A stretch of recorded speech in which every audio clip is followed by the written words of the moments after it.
കർണാടകത്തിലെ ബാഗൽകോട്ട ജില്ലയിൽ ബാദാമിയിൽ നിന്നും ഉദ്ദേശം 22 കിലോമീറ്റർ കിഴക്കുമാറി മലപ്രഭാ നദിക്കരയിലുള്ള പട്ടദകല്ലു ക്ഷേത്ര സമുച്ചയത്തിൽപ്പെട്ടതാണ് വീഡിയോയിൽ കാണുന്ന സംഗമേശ്വര ക്ഷേത്രം.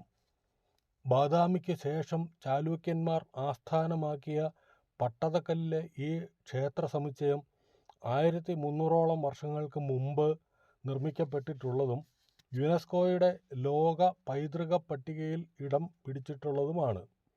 ചാലൂക്യ രാജാവായ വിജയാദിത്യൻ്റെ കാലത്ത് നിർമ്മിക്കപ്പെട്ട ഈ ക്ഷേത്രത്തെ വിജയേശ്വര മഹാമനൈ എന്നും വിളിക്കപ്പെടുന്നു.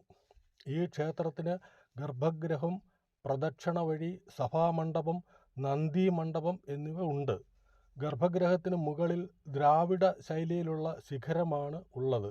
ഗർഭഗൃഹത്തിൽ ശിവലിംഗപ്രതിഷ്ഠയുമുണ്ട്. തുറന്ന സഭാമണ്ഡപത്തിൻ്റെ തൂണുകൾ തടികൊണ്ട് നിർമ്മിച്ചാൽ എന്ന പോലെ ഫിനിഷിംഗ് ഉള്ളതായി കാണാം. സഭാമണ്ഡപത്തിൽ ഒരു ശിലാശാസനം കാണുന്നുണ്ട്. ബീമുകളിൽ കൊത്തിവെച്ചിട്ടുള്ള പദ്മം വളരെ മനോഹരമാണ്.